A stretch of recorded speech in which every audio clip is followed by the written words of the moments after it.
What up, K&K Squad? Today, we're going to do a video discussing why you should stay your ass in Ghana. Now, one of my subscribers, a couple of my subscribers asked for this video because when I showed them the video that I had did a while back, they was like, okay, so what about the fact that some of these men come over here and do all types of stuff and don't be right for you and will marry you and all they want to do is use you. They learn the system and they bought. Okay, so this, guys, is for you. Y'all already know I'm hip. I'm very transparent. I see your ass coming a mile away. But like I said, I'm very optimistic, so I give people chances that I should not give chances to. But I'm also aware of what's going on, and I be like looking sideways at the motherfucker, like, what are you doing? So this video and it's very informative, based on, somebody you're marrying, you don't know if they trying to use you or they trying to get the green card or whatever. And my husband do know that I'm very transparent and I just keep it real. One thing about me, hate it or love it, I'm gonna keep it real, okay? So let's get into the video.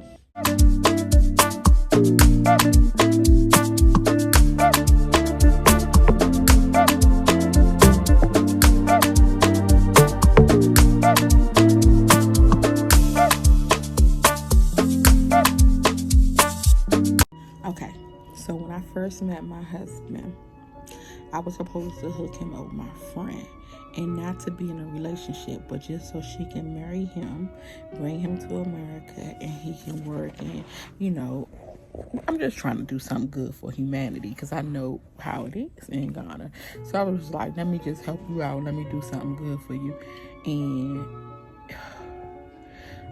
we end up talking, and while I was trying to connect them two so they can get married and they can get this thing together, because we didn't even have to do a marriage. We could have did a visa, a working visa. We could have did a visiting visa. We could have did any type of visa, but it would be faster if you do a marriage visa. So I was like, okay, well, let me ask my friend, can she marry you?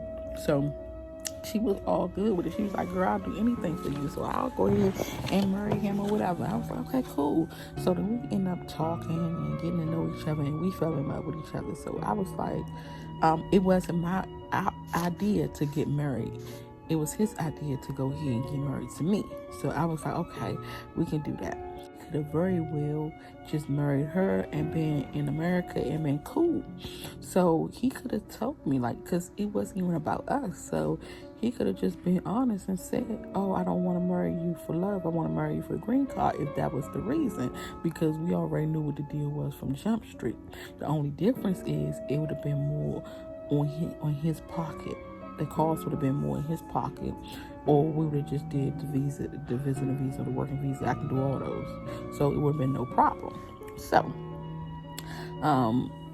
besides that, I was just like, okay, so we get married for love, and I'm gonna go over there and I'm gonna get married to him, and I'm gonna stay over there for a while, then I'm gonna bring him to America. That was the idea. And then after a while, I just started watching shit. And then, like, even with the subscribers saying stuff like, oh, he just want the green card, you can see green card all over him or whatever. I'm just watching shit. He used to get mad because he was like, why you listening to your subscribers or reading the comments or whatever. And I'm like, why are you reading the comments? Because it ain't like I told you. So, he was like, I don't want to be on your screen no more because they always got something to say. So what? Everybody's not going to like you. You're going to have people that's going to say all types of shit. You got haters, you got procrastinators, you got bullshitters, you got innovators, you got motivators. They all come, all shapes and sizes. It's not one person in this world that get all positive comments all the time. It's celebrities that actually want to kill themselves because of what they subscribers say or because what the fans say. Don't start no messy shit, Kavisha. Like, I don't give a fuck, Keisha. So I don't care what nobody say about me or what they think about me. Everybody got opinions like assholes. Everybody has one, and I have mine too. So we can go head to head with our opinions. It don't matter. So that was one thing I was like kind of looking sideways at. Like, why are you worried about what people saying unless it's true? Because the truth hurts. Because it damn sure don't hurt me when people say stuff like that. So why is it hurting you?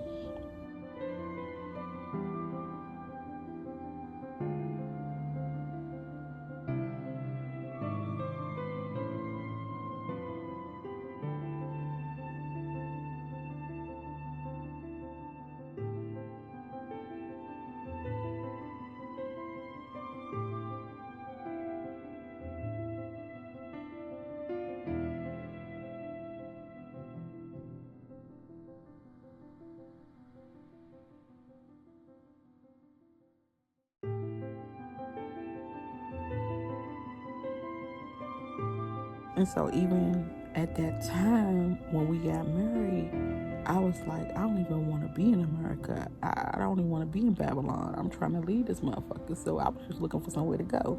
And I asked him, you know, if I go anywhere, would you go with me? And he was like, I don't care, no matter where you go, I'm gonna always follow. So I was like, okay, cool, so we can do that. So then I had decided to go to Mexico. So when I brought up the situation about going to Mexico, it was like, hell no, I would never go to Mexico. Oh my God, Mexico is so bad. Mexico got cartel and they might try to kill me and get me with the gang, and I smoke weed, so if I go ask them, they might be like, hey, you need to come up with.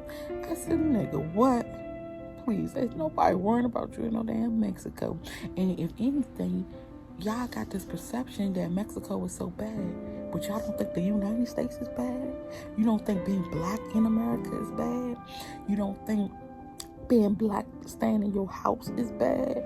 You don't think the cartel is in America. Let's speak facts. You got the cartel in America. The police is the cartel.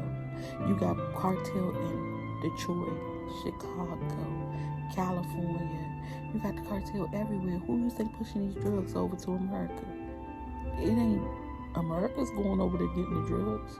So come on now, like, it's bad everywhere you go. So my whole thing when he said that, it was like I had already set my mind on going.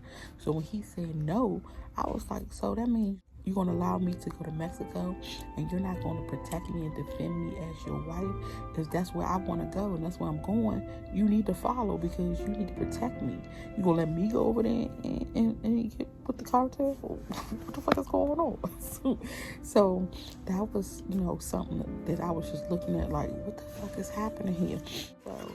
So my whole thing was, let me go here and tell y'all the top 10 reasons why I decided to go to Mexico. Number 1, Merida is one of the safest cities in the world statistically. And I would love to be somewhere with my children and my husband safe and sound, where I don't have to worry about violence. I don't have to worry about death. I don't want to have to worry about shooting and killing. And I don't want to have to worry about, I can't go outside because this, that, and the third is going to happen. So I just decided that, okay, if I'm going to go to Mexico, this is where I want to be. Number 2, it's beautiful. Mexico is a beautiful place. It's like one of the beautifulest places in the world. People have a misconception about Mexico, but you have to look at all the beauty it has in it, like the cenotes, like the beaches, like the swimming pools, like the houses, like all the statues and museums and everything it has to offer. Number 3, it's a lot of black expats there. Y'all think that it's black people in America? Man, go to Merida, go to Playa del Carmen, you'll see black people everywhere. I mean, it's black expat groups. They barbecuing, they making edibles and shit. They up there having parties where all the black people come to the house and party with you. Man, what? Fun. Number 4, it's very affordable. Like I said, my 4-bedroom, 4-bathroom, all utilities included, swimming pool, Netflix and internet included, fully furnished, $450 a month. You can't shake that at all. And even if you have a place and your place has utilities not included, you got electric bill being $9 every 2 months. Who can't afford that?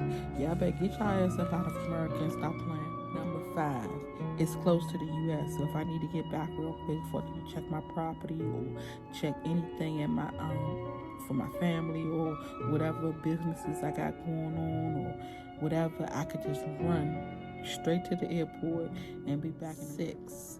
I can still use my U.S. phone to do business. And if I don't want to use my U.S. phone, it's still a lot of internet around. Everywhere you look, it's internet in all the parks and everywhere.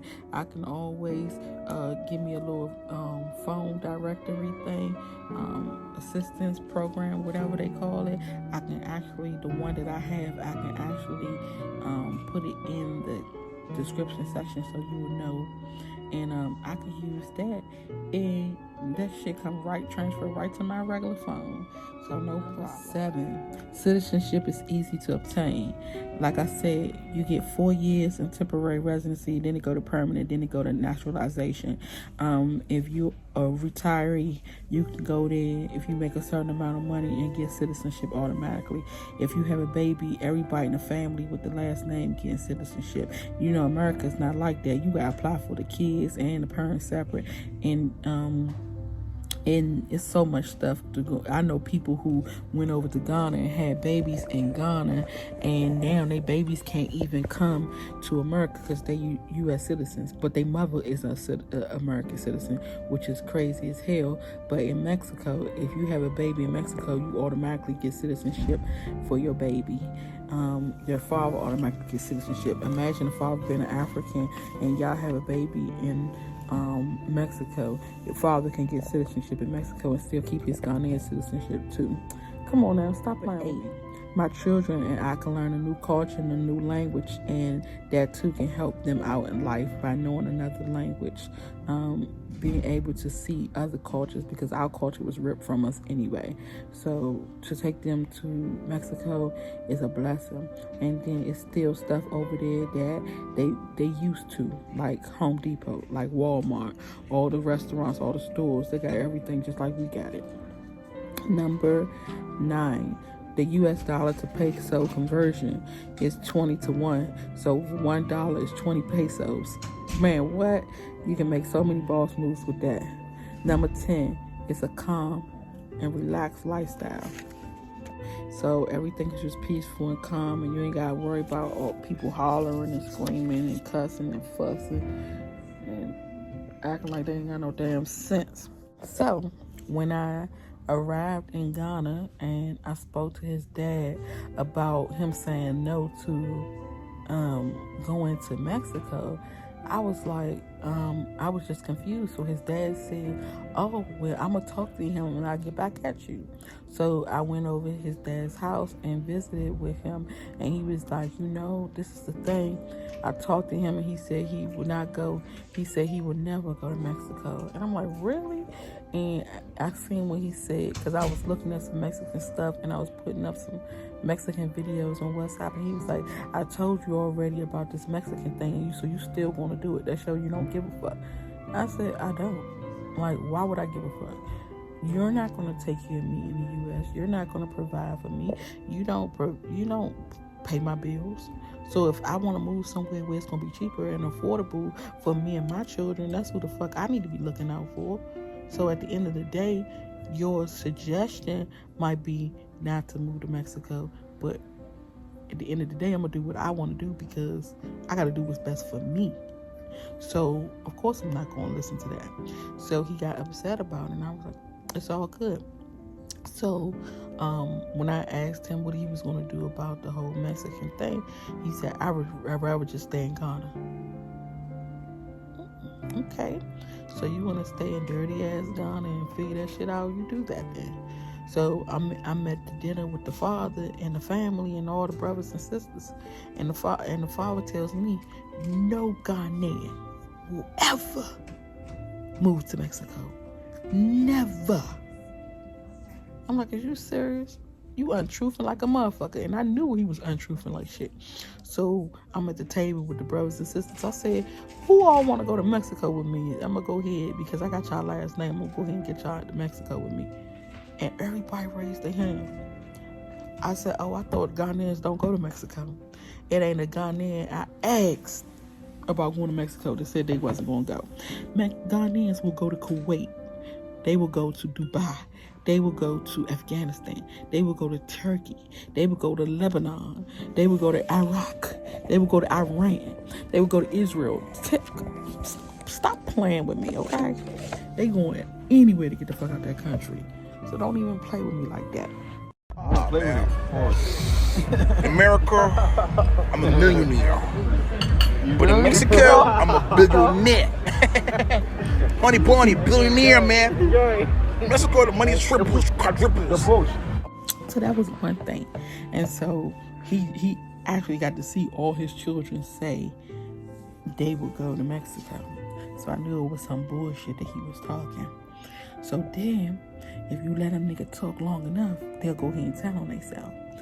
So he was sitting down with me, and he was like, you see, when Marcus asked to marry you, I gave y'all my blessings, because it was like, I knew that he would be gone soon. It's been a year and some change, and he's still sitting here. He's still not gone. And I'm like, the fuck you just say to me? So you basically saying the only reason why you allowed me to marry your son was because he was going to America? Damn! Wow. Change? Shit. I guess change is good for any of us. Whatever it takes for any of y'all niggas to get up out the hood. Shit, I'm with you. I ain't mad at you. Got nothing but love for you. Do you think, boy? So, if that be the case, then we had better understanding. So, since he's still sitting here, this where the fuck he gonna continue to sit. Because I am gone. Okay? And now, I'm no longer in Ghana anymore. I'm back home, baby. So we popping shit and swapping spit. I'm still with him. I might not be with him for long because I can't do long distance relationships. But at the end of the day, we got issues. We got some big issues. And it ain't like we perfect. Everybody got issues. I done seen them. I done seen the issues. And it's not going to turn my heart cold or make me feel like all Africans are like that. It's just a lot of them are. So you have to pick and choose your battles, and you pick and choose the ones that you think not like that until you find out otherwise. But when you find out, you don't turn a blind eye to it. You actually sit back. You conduct yourself professionally. Y'all know I can do that sometimes. You watch shit and you just make your next move your best move. I love talking to y'all. I love being transparent with y'all. I love being real with y'all. And I love to show y'all everything I've been through. And y'all know that nobody's perfect. And we all go through ups and downs. I'm just showing mine. So y'all won't make the same mistakes that I made. And if you decide that you do want an African, because they do take care of you, they are sweet, they are nice people, they do have a lot of flaws just like American men do too. You just make sure that it's something that you can deal with. And if it's not, you move the fuck on. Ain't no hard feelings, you know. And if the nigga say, if you say I want a divorce, and the nigga say he don't want one, shit, you go to the next courthouse and get married again. You don't worry about no damn divorce. That shit is paper. That's just asking the government for permission. We don't need that. And another thing I would say, with everything that I've been through, that I've seen, I would say if you are going to marry a nigga overseas, marry him in his country. Don't bring him to the U.S. and marry him, because that will fuck you up with trying to bring somebody else to the country. Or, you know how the U.S. system is crazy. Like, they know everything. The welfare know about the food stuff, about the Social Security know about the school know about the DMV. No, you ain't got to worry about that. So if you do it in his country, you just watch that nigga with a close eye. Watch his every move. Make sure he the one. Because if he not, you can always just walk the fuck away. Don't put in no paperwork. Like, this is the video tied to the video that I last showed y'all about putting the paperwork. That's after you make sure. Once you make sure, then you can do the paperwork. But if not, don't put in no motherfucking paperwork until you for sure leave his ass right there. Go visit him every 2-3 months, every 6 months if you ain't got it like that, or every year. I don't give a fuck. Go visit him in his country. If you want to, you can go move to another country, but you ain't coming to the U.S. until I know for sure that you that nigga. I gotta see some shit, and if I don't see no shit, I ain't doing shit. So I'm gonna holler at y'all soon, tell y'all what else is going on, honey, because it's always some shit. So good riddance to bad rubbish, and see y'all in the next chapter.